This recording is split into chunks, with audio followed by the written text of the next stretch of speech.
Oh, this is mad stuff. COVID-19 won't let me go out and do my country walks, but I've something else for you and you're going to find it interesting. It's a little story.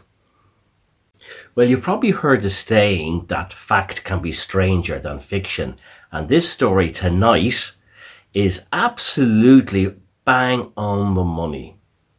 So as I snuggle down here this evening, listening to the summer thunder showers crackling outside, I'm just nice and cozy. I'm about to get into my little story. Now, there's no one out there listening to this but doesn't know this book.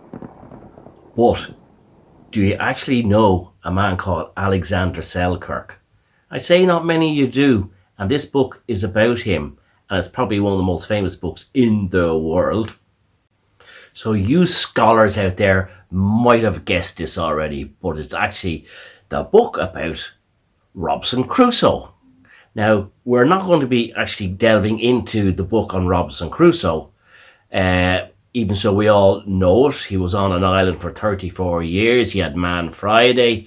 The only friend he had was a dog he bought off the ship, and he had a couple of goats and a couple of things.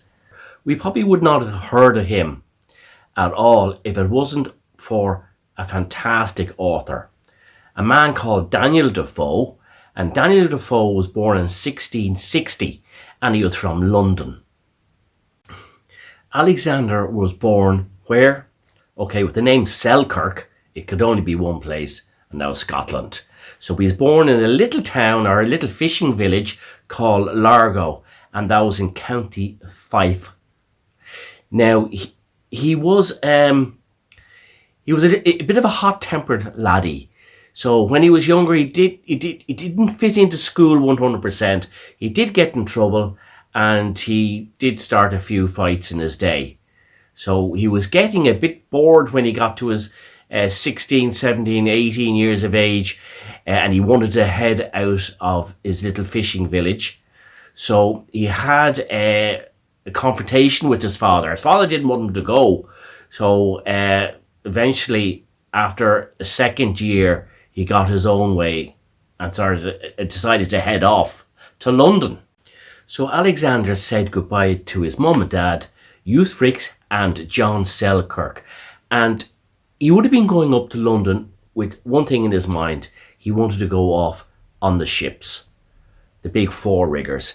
And in those days, going off to sea and to see the world, it would have been it would have been sort of adventure, would have been everything. It would have been for the money, because as some of you know from some of the old Hollywood films, it was a tough life, and it certainly was a tough life.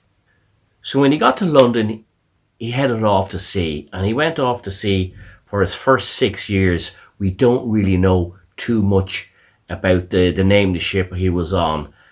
So, but we do know that he did get from just a deckhand up to an officer and a navigator. So I suppose the two of them went in hand, because you couldn't be a navigator all day long.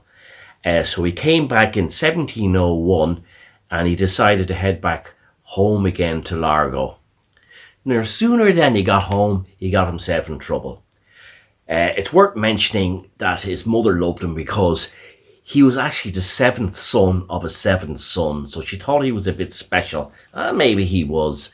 So what happened when he got home, he got into a fight with his two brothers, or his two brothers held a prank on him, and he ended up drinking a drink of salt water, and he didn't take it kindly.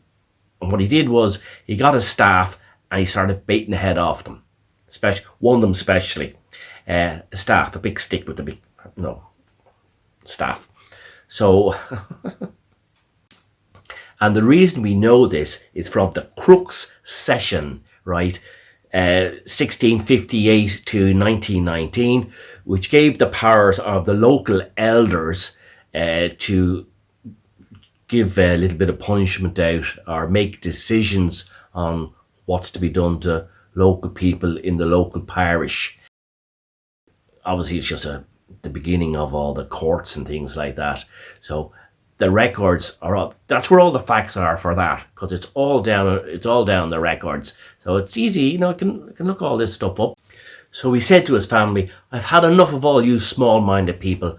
I'm heading back to London. I want to go back to sea. Or I don't know if he said those exact words, but I'm just the modern way of saying it. So he headed back to London anyway. By the way, before I go any further, just to let you know that I actually have the original Robinson Crusoe's dog with me here. And he's the meanest dog ever. Say hello.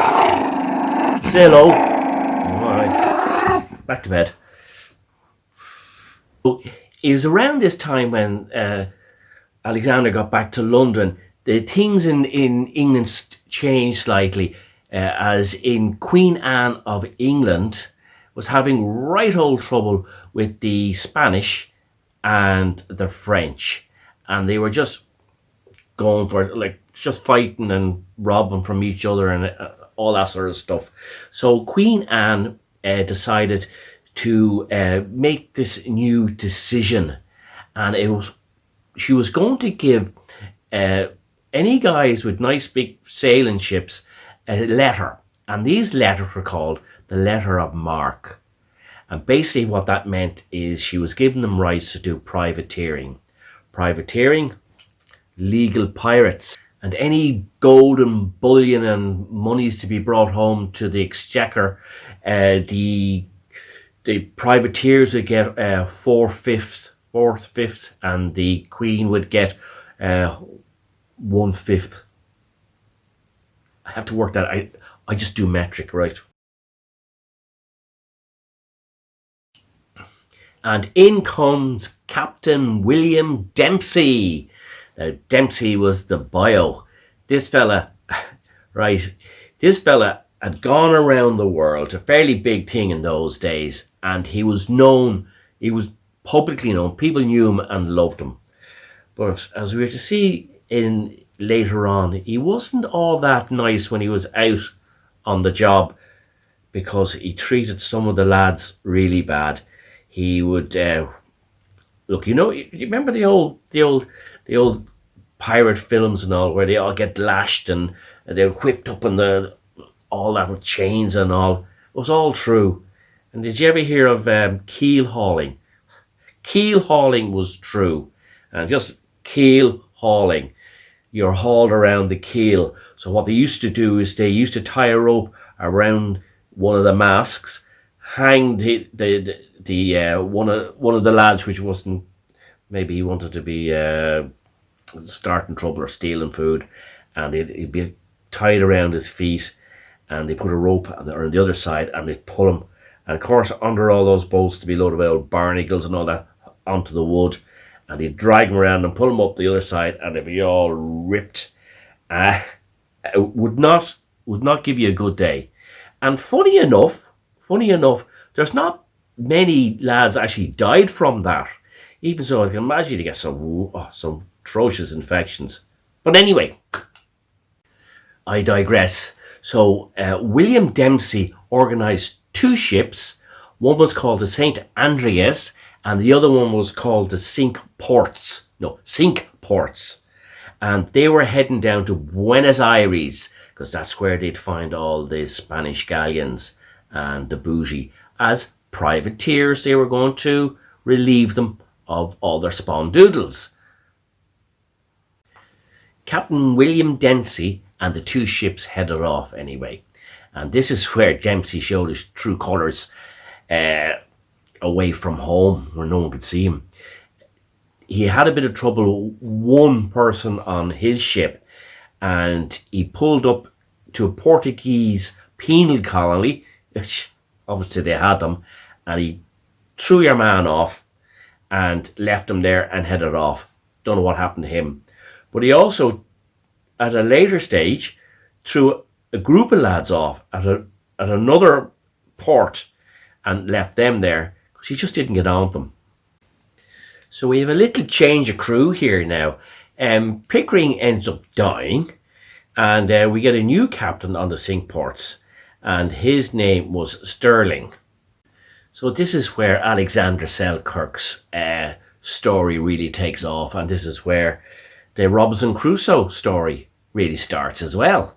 Alexander's hothead would sort of kick in again. And he had this just awful time with straddling, not Sterling as I said earlier, straddling, that he was eventually going to ask to be left off at the next nearest island. And straddling, which didn't like him at all, said, I can facilitate that. And that's exactly what happened. So we eventually get to an island called Juan Fernandez, and that was actually 400 miles off the coast of Chile, which is 650 kilometers. And this is where he was going to get dumped off. And he asked for it, okay? So, and this is actually in his own words. So he got the longboat and he was sent to shore. And he was given a chest and a musket and a Bible and a box of chocolates, and they put him off.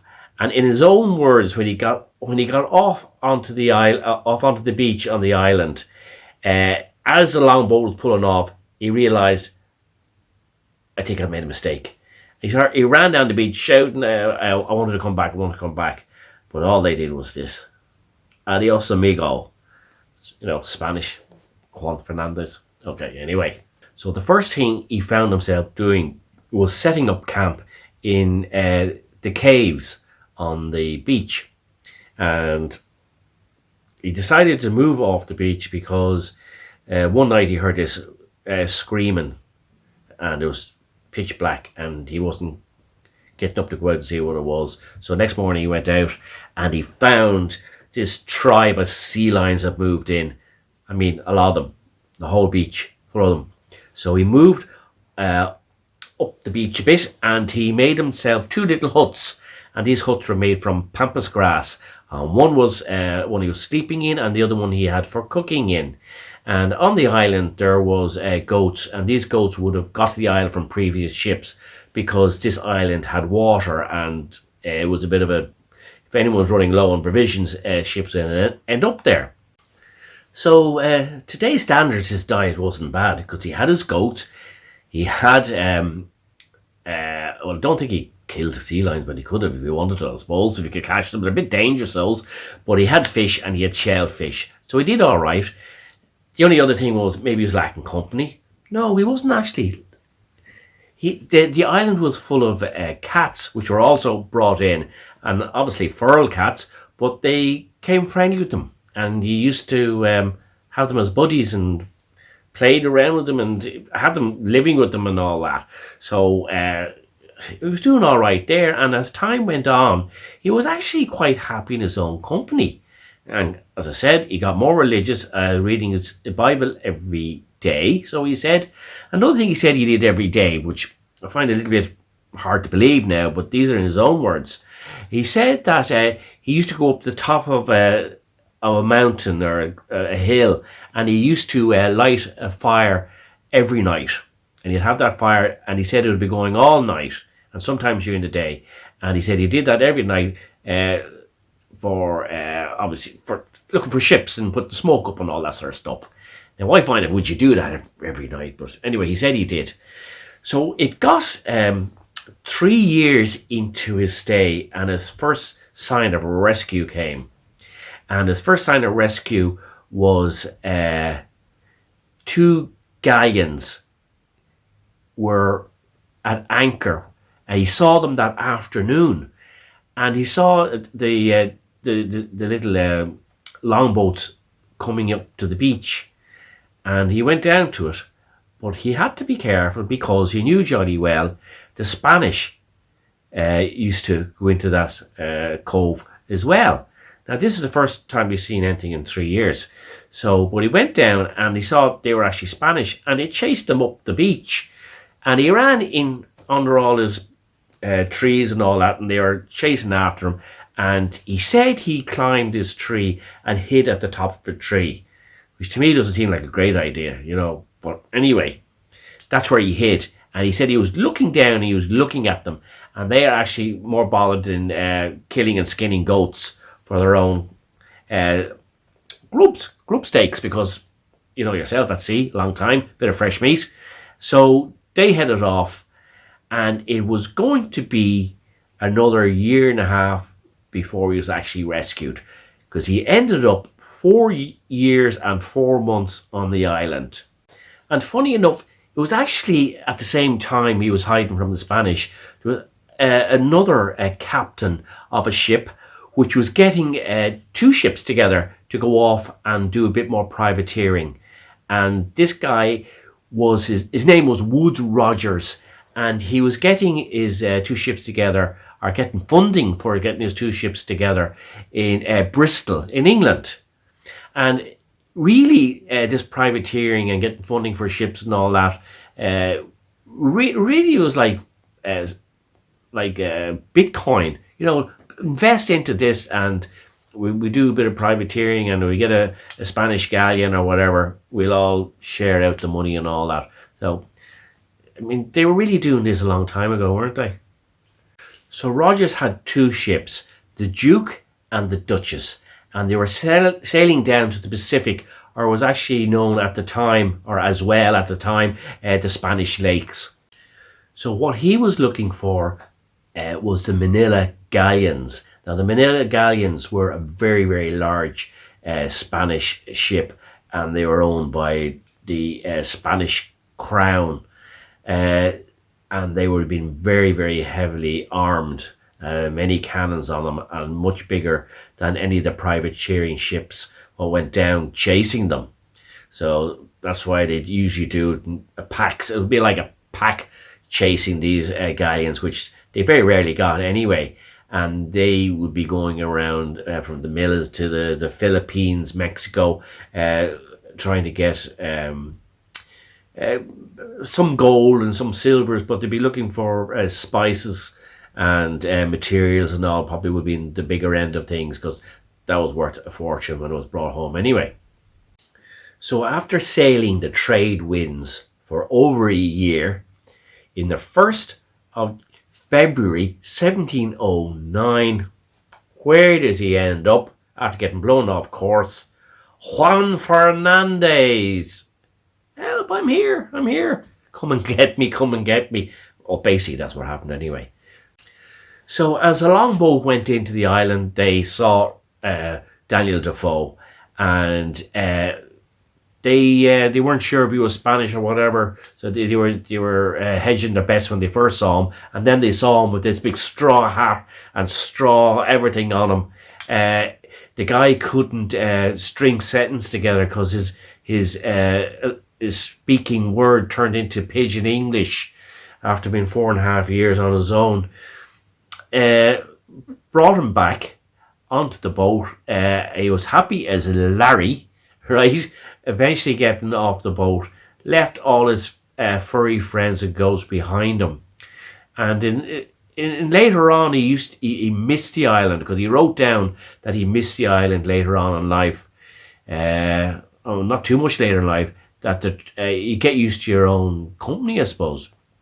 So, and this is where the story actually is bigger than life as well, because the Woodes Rogers was still heading off down to get his fortune, looking for the ships he wanted to plunder, and they eventually, about 6 months later, did get one of the galleons, and a couple of other little ships as well, but they got the big galleon they were looking for, which was sort of unprecedented at the time. As I say, most of them never got them. They worked their way back up to England, and they were quite famous, because this galleon came in, and it was huge. It was huge, you know. See, can I find a photograph for you? Yeah. And when they got there, the bounty on it, the money they were about to make on it, turned out to be, in our money, 23 million, right? And Daniel Defoe's cut was written down at the day in the local newspaper in London at £800 sterling, not dollars now, sterling, right? And that would be the equivalent of 100 to 120,000 today. So, and you must remember, like, to buy a cup of tea then now would be quite cheap. So your pound in those days would have gone a long way. I'd say you'd find it hard now to spend a tenner a day. So the story got out about him by one of the local newspapers in London.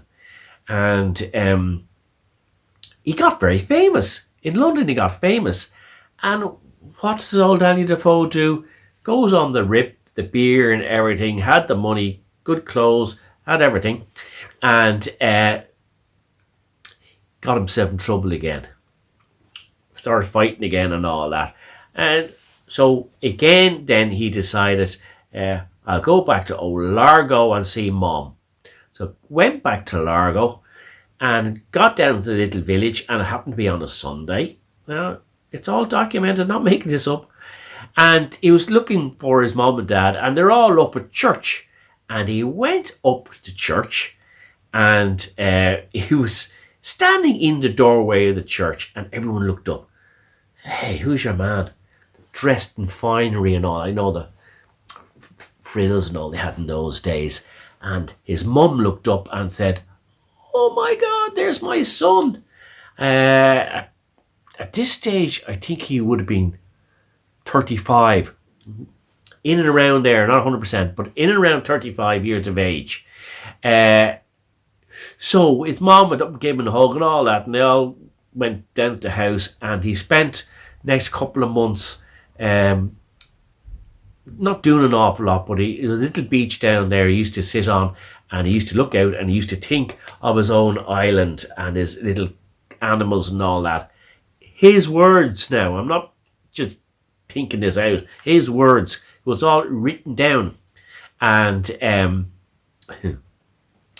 so he decided, jeez, I had enough. I think I'll head off again. Right? Head off again. So he headed back up to London and joined the Royal Navy.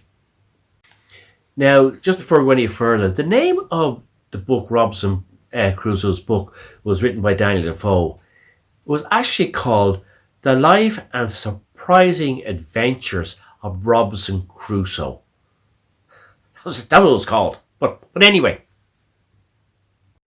Woodes Rogers also wrote a book, and it was called The Cruising Voyages Around the World. And he actually, in his book, he did mention Daniel Defoe as well.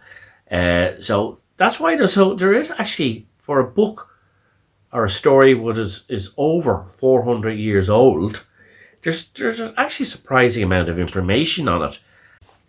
So when Daniel Defoe published the book on Robinson Crusoe, I think the date there would have been around 1719. Now, here's the sad little bit now. As I said, he joined the Royal Navy and he headed back to sea again, where he was happy, and there's no doubt about that. And the last entry in a journal about him was Daniel Defoe dies at sea, 1721. Now, it probably was some sort of tropical disease or something, and that's all it was. And there's our story for tonight. I hope somebody looked at those stories.